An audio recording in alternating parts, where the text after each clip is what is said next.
Já, verið velkomin í leikjarýni hér í Game TV. Að þessu sinni það nýji Zelda-leikurinn sem kom út á Nintendo Switch fyrir stuttu síðan og þegar við erum að gera eitthvað Nintendo þá fáum við Daniel til okkar. Já. Þetta Nintendo maðurinn og hvað séu Daniel, nýr Zelda-leikur Breath of the Wild í Switchin? Í Switchin og Wii U líka. Já, Wii U líka alveg rétt, já, og hvað segirðu? Þú ert náttúrulega mikill Zelda-maður. Já, mjög mikill. Ég er búinn að vera bara, já, frá The Ocarina of Time, sem kynntist þar og... Ok, og ertu búinn að spila alla Zelda? Já, flest alla. Já, svona, kannski ekki alveg alla gömlu, en einhver síður nýjustu og bara, já. Nú ætlum ég að kasta það á áskorun. Nú hef ég aldrei spilað Zelda-leik, þannig að nú ætlum ég að biðja að sjá ef þetta þarf að segja ef þetta góður leikur, að svona, selja mér hugmyndina af Zelda. Það aldrei að vita nema að bara fara að tékka á þessu. Sjáðu, þetta Link, ég var að læra það. Já. Hann svona eins og gamall mormóni með svona kross og bara svona votta í hófa. Passið að hann banki ekki upp á hjá okkur. Og hérna, þetta aðal lítmenni í leiknum, eða ekki?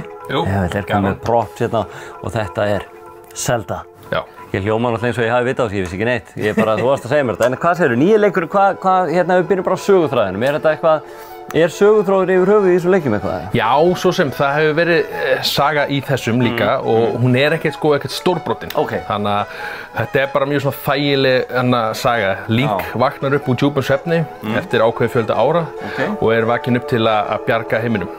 Illmenni búinn á tökum yfir Hyrule sem heimurinn gerist í og Link vakinn upp til þess að bjarga málum og ég ætla ekki að fara nánar út í það af hverju það ég vil ekki spilla reynu. Nei, það svona einhver söguþráður sem keyrir þetta áfram. Þetta þetta ekki klassíska bara? Hann að bara bjarga prinsessunni, eitt vondur? Jú, eiginlega. Þetta svona sama Nintendo-formúlan. Nintendo. Fann eina uppskriftabók og búið að keyra henni í Mario og öllum þessum leikjum. Já, en það mjög gott. Þannig að söguþráðurinn bara fínn? Já, hann takt við bara Zelda-leiki. Það sem gerist hérna, eins og segi, Link missir minnið á þessum tíma. Og þarf svona að komast að því hvað gerðist og raunar við hvernig hann tengist þessu öllu. Af hverju hann bakinn, svo undarleg rödd og hvað tilgangi hann þjónar í þessu öllu saman. Þetta bara svo sunnudagsmorgun hjá mér.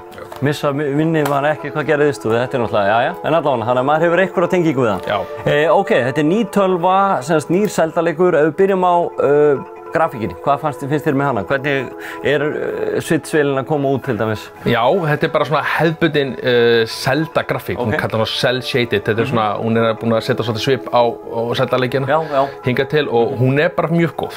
Virkar bara fyrir þetta format? Virkar bara format, það sem kannski aðeinslega leikurinn fyrir Switch-útguna, hann keyrir svolítið illa þegar mest á reynir plöntur og vindur og allt saman og þá svona svona fremdroppa högtur aðeins í hérna sem sagt þú ert að spila Switch-in í sjónvarpinu en skilst að við miklu betra hefðum með henni bara inn í lógunum. Já, þannig að það kemur þá betur út þar. Grafíkin bara hún þjónar vel sínum tilgangi, en svona spilunum í leiknum, þetta eitthvað frábrugðið svona síðustu Zelda-leikjum í spilun? Þetta náttúrulega, þetta ekki svona hlutverka ævintýraleikur eitthvað? Það búið að kynna mikið svona nýtt implement í leikinn, það að segja, hann spilast eins og allir aðra Zelda-leiki, eða þannig séð, þér líður eins og, hann með þennan Zelda-kjarna, þannig að þú ert að spila Zelda-leik sem frábært. Veröldin svo stærsta sem ég séð í Zelda-leik, það bara, eins og segið, þú getur gert allt, Nintendo hendi kannski bara svona beint strax í byrjun, 2 mínútur, sjáðu hérna veröldin, þú getur leikið, þú getur gert hvað sem vil. Og það kannski framvendir söguna að þú getur svona gert söguna af þinni svona hvert vilt fara. Þú ert ekki bundinn, fara frá A til B, heldur þú getur farið bara, eins og þessi leiki bara nánast hvað sem Hann mjög sveigjanlegur, þú getur svona stýrstir svolítið hvernig þú vilt fara. Og náttúrulega risa landsvæði held ég. Og annað með spilun, það búin svo nýjungar, þú veist, Link aftur komið þolhjóli sem við þekkjum í Skyward Sword. Það segir til náttúrulega hversu lengi getur hlupið og kannski nýjasta núna, hann getur klifrað upp alla kletta, það engin hindranir fyrir hann, þannig að hann getur kannski klifrað og þolhjóli segir aldrei hversu lengi eða langt getur hann klifrað og það svolítið svona, en það að uppfæra því í leikinn það lengi komið. Þannig að hann komið með þetta þolhjól, þannig að, ég heyri það því, en getur bara farið út allt, það ekkert sem stoppar hann eiginlega, hann bara prílar yfir þær hindranir. Það sem mest heillandi við leikinn, það bara... En bardagakerfi, það eitthvað svona frábrugðið því sem við verið áður? Það bara svona mjög Zelda-legt, það að segja að þú ert með þið líður eins og segja, ert í Zelda-umhverfi, nema hvað núna, það fyrir að vera kannski með 9-10 vopn í öllu leiknum, nú ertu með bara fjöldan allan vopna, það bara nánast óteljandi, mismunandi útgáfur af spjótum, mismunandi sverðum, það eiga til að brotna, þú getur nota kannski spjótin og sverðin á óvinn, kannski í svona 12 skipti, svo brotnaði. Og hvað, það ekki vesen? Jú, það fyrir misvel í krami, en eins og segið, það alltaf nýtt vopn nána til staðar, þannig að þú getur, ég hef ekki fundið leið, skilst það hægt að laga þau eða gera ný, en ég hef ekki alveg fundið ennþá. Þannig að spilun mjög seldaleg, segir þú, þannig að þeir sem hafa fílað svona síðustu seldalegi ættu að fíla þetta. Þetta líka ekki að leysa þrautir. Jú, svo einmitt þrautirnar, þannig að það eru kannski, sko, það eru til difflissur í leikjunum, og það kannski eru minnilagi núna, en á sama tíma þá eru til svona hof eða þrautastöðvar, og þær eru yfir 100 talsins, og þar ferðu og leysi þraut, það getur tekið 5 mínútur, korter að leysa sem svona seldir svona vinga á leikinn. Hvað græðir maður á því? Fær maður að kistu með einhverju draslið? Já, færði betri vopn og svo færði svona netti sem þú getur skipt.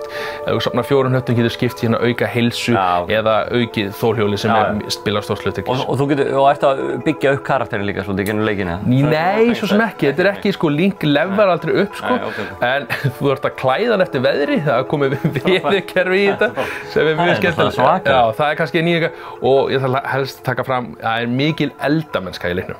Það já.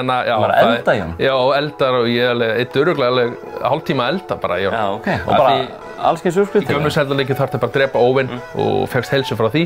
Nema í þessu tilfelli þá þarf þetta að safna ákveðin hráefni, elda og öll hráefni setja svona mismundi hvað þú færð úr hérna. Og er það ekkert pirrandi það? Verður það að elda og klæða hann og svona? Mér finnst það mjög krútlegt svona í fyrstu 20 skiptin og gaman að sjá hann elda og svo þú ert komin aðeins. Ég hefði viljað sjá flýti valmöguleika, kannski öll hráefni bara einu elda og bara fengi allt til stað. En eins og segið, já.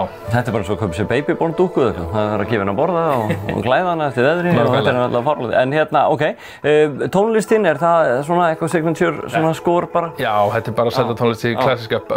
Það sem líka svolítið svona, hann tengir svolítið við gömlu seldaleikinn, ég ætla ekki að segja hvaða seldaleiki. En talsetning og svona í honum líka? Heyrðu, það fyrsta sinn, þá talsetning í senunum, þessa cutscene. En þannig að þetta svona nýlunda, það sé komið... Já, og það en samt hefðbundi textin alltaf til stað, þannig að þú ert ennþá að lesa og íta á. Og Link með svona heliumrödd eins og David Beckham með það? Link segir ekki orð. Nú segir hann ekki orð? Nei, hann hefur aldrei gert. Nei, ok. Og þeir ennþá Býtu, hann bara horfir hann bara svona þegar fólk að tala við hann? Já, svona, og facial expression, þannig að... Er hann mállaus eða? Ég veit ekki, ég ætla ekki að gera. Nei, allavega. En ok, þannig að spilurinn bara mjög svipuð, grafík góð, talsetning komin hérna inn í fyrst skipti. Ending, hvað varstu lengi að fara að þræla þér í gegnum? Heyrðu, ég spila hann í 90 klukkutíma. 90 klukkutíma? Já, og það ákveði heyrðu, ég ætla að klára söguna núna. Þetta svona, já, og ég tók svona langflestu og ég var helling eftir. Þetta svona, já. Daniel, það eitthvað til sem heitir líf. Ég myndi fara að tekka á því. Þetta rosa 90 tíma. Það selda, þetta lífið. Selda bókin. Ég opnaði þessa bók á þann og ég get svarað eftir 2 blaðsíður, ég var í steinsofnaður. Svafins ungabarn. Þetta rosa, nei, þetta mjög heillandi heimur. En ég þarf bara að fara að spila þetta. Ætti ég að spila þetta? Þetta leikur sem þú átt að byrja. Ég fíla Witcher, ég fíla Red Dead Redemption. Ég fíla svona einfalda ævintýra hlutverkaleiki, er þetta eitthvað svipað? Þetta svona, þessum Breath of the Wild svona mest legður út af hann svona exploration. Það er að segja, hann velur að spila líka fyrir að kanna sig, ef þú svona kanna landsveið. Þú farið þarna allt í skyndilega nýja þrautir sem þú ferð ekki nema að þú farir á staðina og það er svo mjög heillandi vel. Það er þetta mjög gott. Þannig að þú myndir gefa honum einhver á bilinu 1 upp í 10, hvað erum við að setja á nýja seldaleikinn í Nintendo Switch? 9,3. 9,3? Já, hann já, ég finnst ekki alveg ná 9,5 og var 9, þannig ég setja hann svona 9,3. 9,3? En bragðið á honum, er eitthvað sleikt hann eða? Bara svo... Er það 10? Já, 10. Þetta bara... En allavega, 9,3, nýji seldaleikurinn fyrir Nintendo Switch. Daniel, þakka kærlega fyrir komuna. Já, takk fyrir mig. Og, já, stórgóður leikur þannig að verða greinlega.